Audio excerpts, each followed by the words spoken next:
Bismillahirrahmanirrahim. Assalamualaikum warahmatullahi wabarakatuh. Alhamdulillahilladzi arsala rasulahu bil huda wa dinil haq liyudhhirahu 'ala dini kulli wa kafa billahi shahida. Asyhadu an la ilaha illallah wahdahu la syarika la wa asyhadu anna Muhammadan 'abduhu wa rasuluhu la nabiyya wa rasula ba'da. Allahumma shalli wa sallim 'ala Muhammad wa ala alihi wa sahbihi ajma'in. Amma ba'd. Alhamdulillah, pagi hari ini kita berjumpa lagi dengan tausiah singkat kita sekitar 10 menit sampai dengan 15 menit. Mau kita semuanya bersyukur kepada Allah Subhanahu wa taala atas semua nikmat yang telah Allah berikan kepada kita. Mudah-mudahan di semua aktivitas kita pada hari ini, besok maupun yang akan datang, semuanya mendapat petunjuk dari Allah Subhanahu wa taala. Salawat dan salam tercurah kepada junjungan kita Nabi Muhammad sallallahu alaihi wasallam. Sahabat-sahabat religi yang sungguh saya muliakan, bulan ini yang kita sebut dalam penanggalan Islam disebut dengan Rabiul Awwal, yaitu bulan dilahirkannya Rasulullah Muhammad sallallahu alaihi wasallam. Dan saya yakin bahwa cerita tentang sosok seorang Rasulullah Muhammad SAW ini tidak akan berakhir dan tidak akan usang sampai dengan bumi ini dia hancur. Sahabat religi yang dimuliakan oleh Allah Subhanahu wa taala, kenapa saya mengatakan demikian? Karena memang di dalam ayat Al-Qur'an jelas dan terang sekali menjelaskan tentang Rasulullah Muhammad SAW. Jadi apapun yang diterangkan oleh Allah Subhanahu wa taala dalam ayat Al-Qur'an itu pasti akan ada manfaatnya, ataupun ada cerita-cerita yang kemudian itu berlaku dari generasi ke generasi. Saya kasih contoh cerita tentang Fir'aun. Kendati pun Muhammad SAW tidak pernah ketemu dengan Fir'aun, tapi cerita Fir'aun selalu ada. Begitu juga dengan cerita Qarun dalam ayat Al-Quran, tapi kemudian cerita ini terus berlanjut dari generasi ke generasi. Begitu juga dengan ceritanya Muhammad SAW. Sahabat religi yang dimuliakan oleh Allah Subhanahu wa taala, saya kira bulan Maulid yang di trennya memang disebut dengan bulan Maulid. Ini sekarang orang banyak merayakan hari kelahirannya Rasulullah Muhammad SAW. Saya kira ada yang harus kita pelajari dan kita belajar dari Rasulullah Muhammad SAW. Dan tidak mungkin kalau kita itu merayakan Maulid lalu tidak ada manfaat yang harus kita petik dari Rasulullah Muhammad SAW. Baik hari ini saya hanya bisa memuatkan dua kriteria kenapa harus kita cinta kepada Rasulullah SAW. Jadi yang pertama, bahwa apa yang dibawa oleh Rasulullah SAW yakin bahwa itu adalah benar. Kalau orang belum yakin bahwa apa yang dibawa oleh Rasulullah SAW benar, orang itu tidak sempurna imannya atau tidak sempurna Islamnya. Jadi suatu ketika Umar bin Khattab ini jalan-jalan dengan Rasulullah Muhammad SAW, dan Rasulullah tanya, siapa orang yang paling kau cintai? Kata Umar bin Khattab, ya Rasul, saya mencintai engkau sama seperti aku mencintai diriku sendiri.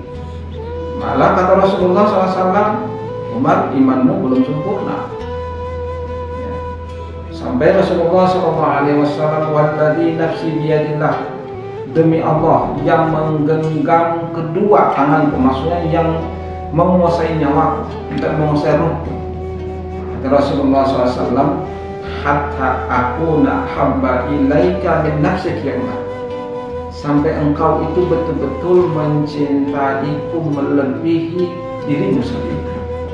Bayangkan, Kalau dalam hadis yang lain itu disebutkan la yu'minu ahadukum hatta akuna ahabba ilayya min walidihi wa walidi wa nafsi ajma'in.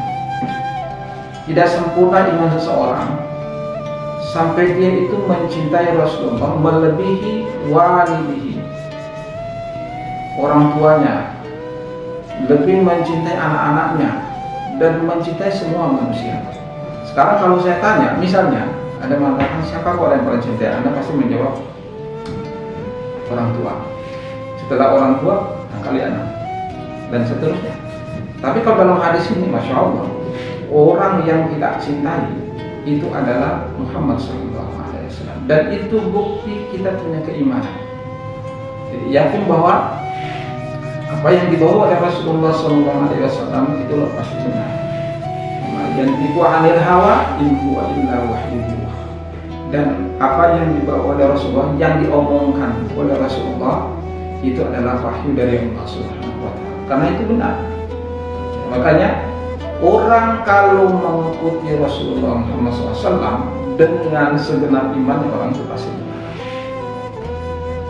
Yang kedua, sahabat religi yang dirahmati oleh Allah Subhanahu wa Ta'ala, ada konsekuensi kalau kita itu mau cinta kepada Rasulullah Muhammad SAW.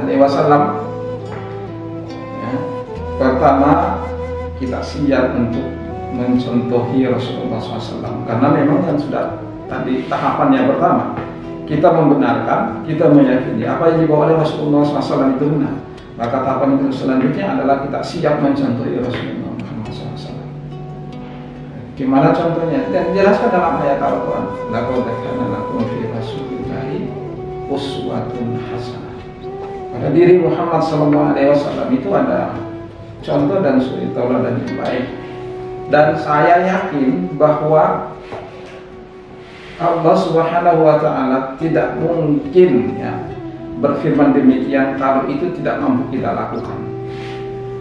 Makanya kalau kita mampu untuk kita lakukan, sehingga firman Allah itu laqad kana lakum fi rasulillahi uswatun hasanah. Pada diri Muhammad ada contoh dan suri tauladan yang baik. Saya kasih contoh suri tauladan yang baik misalnya, dan sekian banyak suri tauladan. Saya kasih contoh saja. Kata Rasulullah SAW itu misalnya tentang pendidikan anak. Alimus sabiyyi shalah lisab'i sinin. Ajarkan anak-anakmu itu sholat ketika dia umur 7 tahun. Jadi orang kalau mau contoh kepada Rasulullah SAW, umur 7 tahun anaknya itu sudah diajar untuk sholat. Anaknya sudah mulai diajarkan sholat. Ya, ini yang harus kita jaga. Ini dari sekian banyak. Bayangkan. Saya kasih contoh yang lain, misalnya dalam berperilaku hari-hari dengan tetangga. Man kana yu'minu billahi wal yawmil akhir falyukrim jarahu. Ya, barang siapa yang dirinya beriman kepada Allah dan hari akhir, maka muliakanlah tetangganya. Saya kasih contoh yang lain. Kata Rasulullah SAW, man kana yu'minu billahi wal yawmil akhir falyaqul khairan aw liyasmut. Kalau siapa yang beriman kepada Allah dan hari akhir, maka berkata-katalah yang baik atau diam. Jadi contoh dari Rasulullah, kalau memang itu kita tidak sesuai hati, ya jangan sampai kita ngomong lalu kemudian membuat orang itu tersinggung lebih banyak, dan itu adalah dosa. Saya kasih contoh lagi, misalnya kata Rasulullah SAW dalam praktek makan, ya, dalam praktek makan. Jadi kata Rasulullah, la yashrabanna ahadukum qa'iman. Janganlah salah seorang di antara kalian minum makan sambil berdiri. Jadi sekarang berapa banyak kesalahan yang sudah kita lakukan. Nah, makan sambil berdiri, minum sambil berdiri. Di dalam praktek Rasulullah SAW, kalau mau kita contoh, beliau makan itu duduk, ya kan? Beliau minum itu duduk. Ini yang harus juga kita pahami. Allah telah jelaskan tentang bahwa Islam ini adalah agama yang sempurna. Yauma akmaltu lakum dinakum wa atmamtu 'alaikum ni'mati wa raditu lakum al-Islam dinan. Udkhulu fis silmi kafah, masuklah kalian ke dalam Islam itu secara kafah. Kafah itu artinya menyeluruh. Bagaimana cara kita masuk dalam Islam itu menyeluruh? Kalau memang kita belajar dari kehidupan Rasulullah Muhammad SAW. Ini yang harus kita teladani. Bukan hanya kita membaca berjanji, tapi kita tidak paham. Diusahakan apa yang kita baca itu kita paham betul, sehingga terasa di iman kita bahwa iya Masya Allah Rasulullah lahir dalam keadaan yatim. Lalu kemudian perjalanannya Rasulullah SAW dalam berdakwah selalu dicemooh orang, selalu dicaci maki orang, diinjak-injak orang, dilempar pakai kotoran-kotoran manusia, tapi beliau terus bersabar sampai dengan kita, sambil memeluk Islam kita. Bayangkan bagaimana tidak hebatnya sosok seorang Rasulullah SAW. Dulu di Mekah disebut dengan Arab jahiliyah. Dia ubah semuanya, dia ubah tatanan semua. Madinah dulu, bayangkan Madinah datangnya Rasulullah SAW berubah. Jadi situasi sosial pada saat itu Rasulullah mampu untuk merubah. Siapa yang kuat di saat itu dialah yang menang. Kata Rasulullah tidak. Setelah datangnya Rasulullah, Masya Allah, semua itu bisa bersaudara. Ya. Ini hebatnya Rasulullah SAW. Jadi memang kita belajar dari kehidupan Rasulullah SAW yang luar biasa. Mudah-mudahan setelah kita teladani beliau dengan keimanan kita. Nah, sekarang ini pengetahuan tentang Rasulullah SAW itu sudah sangat banyak. Saya akan contoh. Ini ada buku satu tentang Sirah Nabawiyah. Boleh dibaca, orang kalau ingin cinta kepada Rasulullah boleh dibaca Sirah Nabawiyah. Ada Sirah Nabawiyah untuk Ibnu Hisham. Silakan dibaca. Dan itu akan memotivasi kita terinspirasi dengan cerita-cerita dari cerita-cerita tentang Rasulullah Muhammad SAW.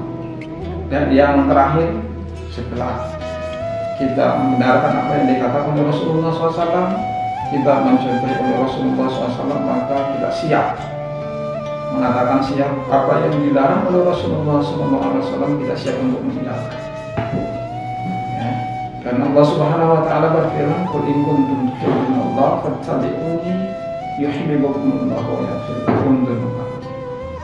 Jika kalian cinta kepada Allah dan hari akhir, cinta kepada Allah maksudnya, bukti kalau kita cinta kepada Allah, fattabi'uni, maka ikutlah saya.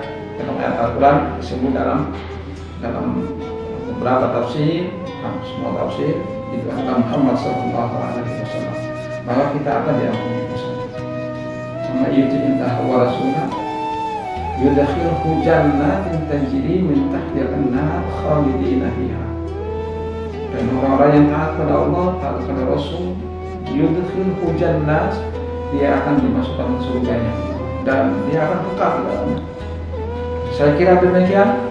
Mudah-mudahan di semua impian dan harapan kita, dalam semua aktivitas kita, apapun aktivitas kita ini, maka contohlah kepada kehidupan Rasulullah Muhammad SAW. Bagi kita sebagai pengaruhnya harus betul-betul siap untuk cintanya kepada Rasulullah Muhammad SAW. Subhanakallahumma wa bihamdika, asyhadu an la ilaha illa anta, astaghfiruka wa atubu ilaik. Assalamualaikum warahmatullahi wabarakatuh.